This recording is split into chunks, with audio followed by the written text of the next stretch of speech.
बहुत धन्यवाद राजेश भाई। सबसे पहले मैं भिवानी मैत्री परिवार को शुभकामनाएं दूंगा और मेरे बड़े भाई बैठे हैं हंसराज रल्हन जी, सोनोटेक स्टूडियो में हम हैं। उन्होंने इस परिकल्पना को साकार रूप प्रदान किया, तो उन्हें भी मैं प्रणाम करता हूँ।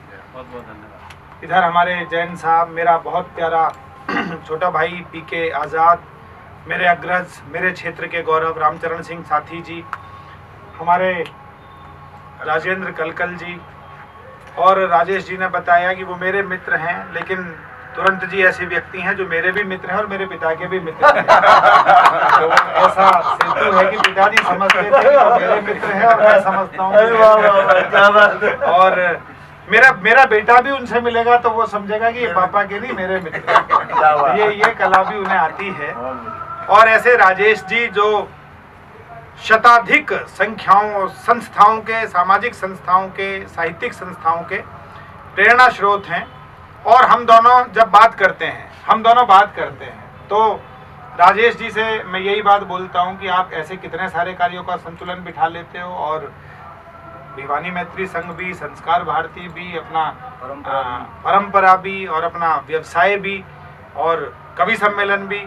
तो वो बदले में मुझसे कहते हैं कि जैसे आप बिठा लेते हो वैसे ही मैं तो इसका उत्तर ये आता है हंसराज जी कि जैसे आप बिठा लेते हो तो ऐसे ही मैं भी बिठा लेता हूँ। तो मैं आपको बताऊं, एक आनंद की बात बताऊं। यहाँ रात एक कार्यक्रम में मैं था, तो ये मैं सच बता रहा हूँ आपको, वो कार्यक्रम चल रहा था प्रेरणा दर्पण का। तो कुछ लोगों ने कहा कि मैं ये प्रवीण है तो ये गीत भी लिखते हैं, गजल भी लिखते हैं, छंद भी, हास्य भी, और अपना विद्यालय भी चला लेते हैं, कवि सम्मेलन भी करते हैं। तो मैंने उनको कहा कि देखिए, मेरा एक मुक्तक संग्रह आया पिछले दिनों, आप लोग भी मित्र भी आनंद लें। तो उस मुक्तक संग्रह की भूमिका दो लोगों ने लिखी। एक तो उसकी भूमिका लिखी श्री बालस्वरूप राही जी ने। तो मैं अपना वक्तव्य उन दोनों महान विभूतियों के आसपास समेटता हूँ। तो राही जी ने उसमें मेरा एक मुक्तक कोट किया जब उसका विमोचन हुआ उस समय पर। तो उस मुक्तक की तरफ मेरा ध्यान ही नहीं गया था। कई बार हम कोई चीज लिख देते हैं तो वो सामान्य तौर पर लिख ली जाती है और फिर उधर ध्यान नहीं जाता। तो मैं उस मुक्तक से ज्यादा महत्वपूर्ण दूसरे मुक्तक समझता था, मेरा ध्यान उधर नहीं गया। उस किताब में हंसराज जी मैंने ये भी लिखा कि समय था वो भी जब हर ओर अच्छे लोग रहते थे, जलन नफरत घुटन से दूर ऐसे लोग रहते थे। यहाँ महलों में भी पसरा है अब तो झूठ का साया, कभी कच्चे मकानों में भी सच्चे लोग। क्या कह रहे हैं? तो ऐसी कविताएं पुस्तक के अंदर मैंने लिखी, लेकिन मेरा ध्यान नहीं गया उधर। तो बाद में राही जी ने कहा कि इसमें एक मुक्तक ऐसा है जो प्रवीण को समझाता है कि प्रवीण क्या है, और उन्होंने उसके विमोचन समारोह में वो मुक्तक कोट किया। तो मुक्तक यूं था, मेरे मंच के मित्रों ने भी नहीं सुना क्योंकि मेरा ध्यान ही नहीं गया था। मुक्तक यूं था कि मैं हूं वो दीप जिसे आंधियां जलाएंगी। तो राही जी ने कहा कि आंधी दीप को जलाती है क्या? आंधी तो दीप को बुझाती है। लेकिन ये अजीब बच्चा है, ये अजीब लड़का है, ये अजीब कवि है, ये उल्टी बात करता है और ये कहता है कि मैं हूं वो दीप जिसे आंधियां जलाएंगी, खुद आफतें ही मुझे रास्ता दिखाएंगी। आफत में रास्ता भटक जाता है आदमी, पर ये प्रवीण शुक्ल ये कहता है कि मैं हूं वो दीप जिसे आंधियां जलाएंगी, खुद आफतें ही मुझे रास्ता दिखाएंगी। मुझे यकीन है, ये पंक्ति सुनिएगा, ये आप सब यही सोचते हैं, क्या बात? मैंने केवल लिखा है इसको कि मुझे यकीन है डूबा जो मैं समंदर में, मुझे यकीन है डूबा जो मैं समंदर में, तो लहरें बन के सफीना किनारे लाई। सफीना मतलब नाव मान लीजिए, कश्ती मान लीजिए। तो बोले ये इसके यकीन की पराकाष्ठा है, और ये इतनी पराकाष्ठा है कि कोई लहर मुझे समंदर में नहीं डुबाएगी। लहरें भी मतलब यदि डुबाएंगी भी तो लहरें किनारा बन के लाएगी। बहुत अच्छे। तो मैं ये कहना चाहता हूँ इस सारे आज प्रवीण पर्व के उपलक्ष्य में कि इस यकीन ने ही इस प्रवीण पर्व को जन्म दिया है।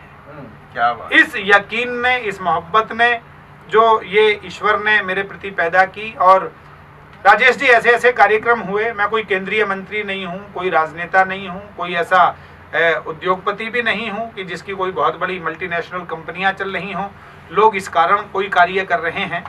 और किसी ने दिवाली के दिन जाकर बस्ती में मिठाइयाँ बांटी, कहीं बच्चों ने डांस किया, कहीं किसी ने वृक्षारोपण किया, कहीं अभी मैं संगीत के का कार्यक्रम किसी ने प्रस्तुत किया। और अभी मुझे भेजा है चेतन आनंद ने, तो एक संस्था है, मैं कलरव संगीत महाविद्यालय चलता है, तो वह छोटे छोटे बच्चों ने मेरी बहुत सारी कविताओं की कंपोजिशंस बनाई, वो उन्होंने उस रूप में प्रस्तुत किया। आज भारत माता मंदिर में कार्यक्रम है एक, वहाँ जाना है मुझे। तो अरविंद जी इस बात पर अड़े थे कि 51वां जन्म दिवस आपका 50 पूरा हुआ है, तो हम 51 दीपक जलाएंगे और उत्सव के रूप में आपके जन्मदिन को सेलिब्रेट करेंगे। तो मैं ये कहूँगा कि बस ये मोहब्बत है, ये प्यार है, इसमें मेरा शायद कुछ भी नहीं है, ये केवल मेरे गुरुजी का मुझ तक पहुँचाया हुआ संस्कार है। तो मैं डॉक्टर कुंवर बेचैन जी को मुझे बहुत याद आते हैं। वो उन्होंने हमेशा एक ही बात कही, हमेशा कहा, ऐसा नहीं है कि आदमी विचलित नहीं होता है, कभी कभी जब लगता है कि कुछ विपरीत बातें हो रही हैं या अच्छा करने के बावजूद भी ऐसा लगता है, तो कभी कभी लगता है मन को कि नहीं, कुछ ठीक नहीं है। तो उन्होंने हमेशा एक ही बात बोली कि प्रवीण, केवल अपना कार्य करो, सकारात्मक दृष्टि रखो और अच्छा सोचो, सब फिर धीरे धीरे अच्छा हो जाएगा। तो ऐसे मेरे गुरुजी और तमाम लोग जिनसे जीवन में सीखा। अब वो बात छूट गई, वो बात जब फ्लो में बोलता हूँ। और ये भी है, मैं तमाम लोगों को भी कहता हूँ, सब जानते हैं, मैंने कई शहरों में 100 बार संचालन किया। गाजियाबाद एक शहर है, वहाँ मैं पिछले 30 वर्ष में 150 कार्यक्रमों का संचालन लगभग कर चुका हूँ। एक कवि सम्मेलन होता है अट्टहास, 30 साल से तो उसी में जाता हूँ। लेकिन राजेश जी, आज तक वो आदमी नहीं मिला जो ये कहे कि आपके संचालन को सुनने के बाद, आपकी कविताएं सुनने के बाद हमें लग रहा है कि आप पुराना सुना रहे हो। मतलब आज तक वो आदमी नहीं मिला।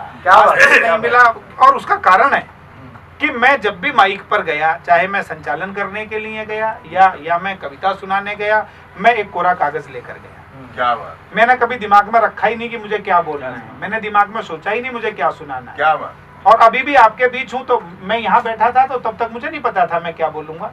वहां से यहाँ आने के बाद ये तय हुआ कि मैं क्या बोल रहा हूँ, मैं आगे क्या बोलने वाला हूँ, ये अब साथ साथ अब मतलब डिसाइड हो रहा है। तो मैंने कहा कि जब मुझे पता ही नहीं है मैं क्या बोलूंगा, तो हर बार संचालन में फिर वो जो आता दिमाग में वो बोलता रहता हूँ, जो मन करता है सुनाता रहता हूँ।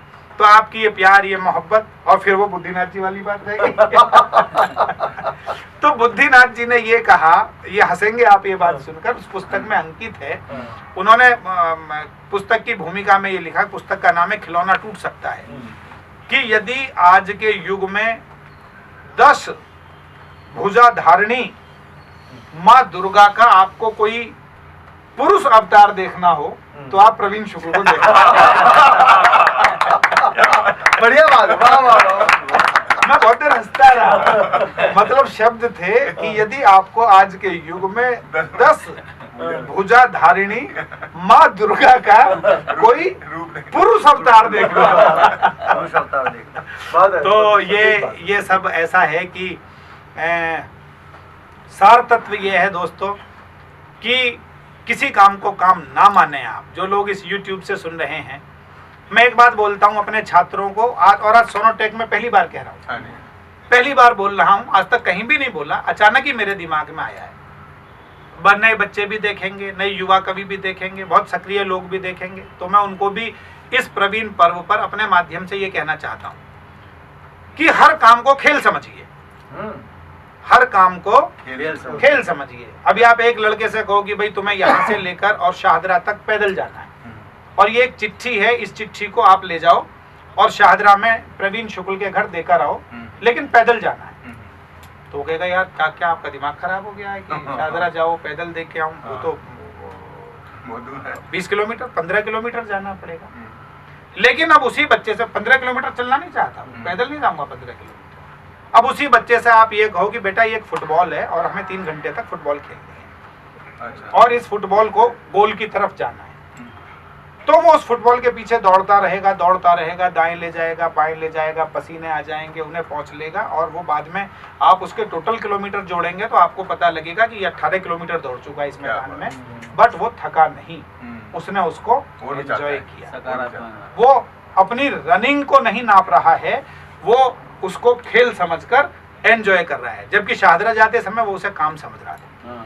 तो मेरे कहने का मतलब ये है, जो राजेश जी भी करते हैं, और मैंने तो करने की आदत डाल दी कि मैं हर चीज को, क्लास पढ़ा रहा हूं तो उसको एंजॉय करता हूं, मंच पर हूं तो उसको एक खेल समझता हूं, और अपने विद्यालय में है तो ये मानता हूं कि ये भी एक खेल है, अच्छी तरह से खेलना है। जैसे हंसराज जी यहाँ सोनोटेक का खेल खेलते हैं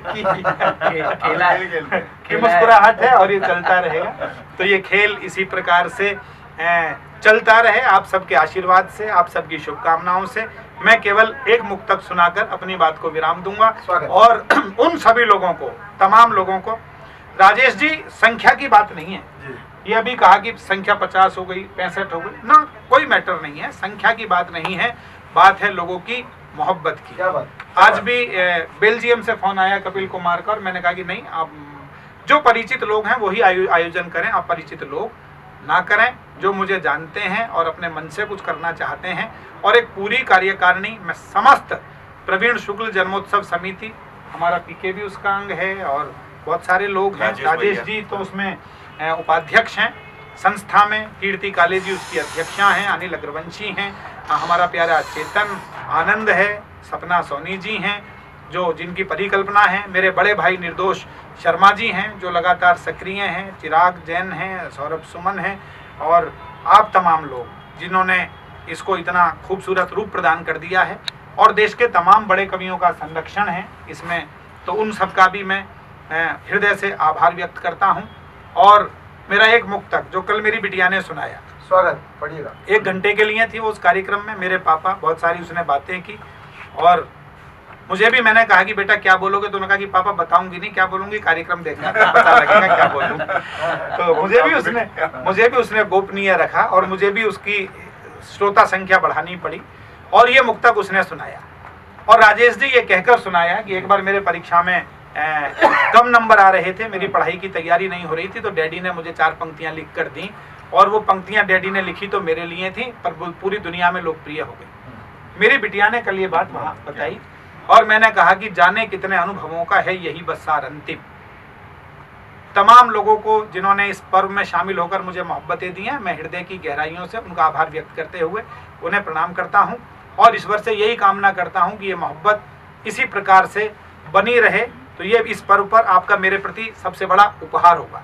सुन लीजिए कि जाने कितने अनुभवों का है यही बस सार अंतिम, तोड़ नामत मन के रिश्तों का कभी भी तार अंतिम, जिंदगी की उलझनों से जूझ के जाना ये मैंने, ना कोई भी जीत अंतिम, ना कोई भी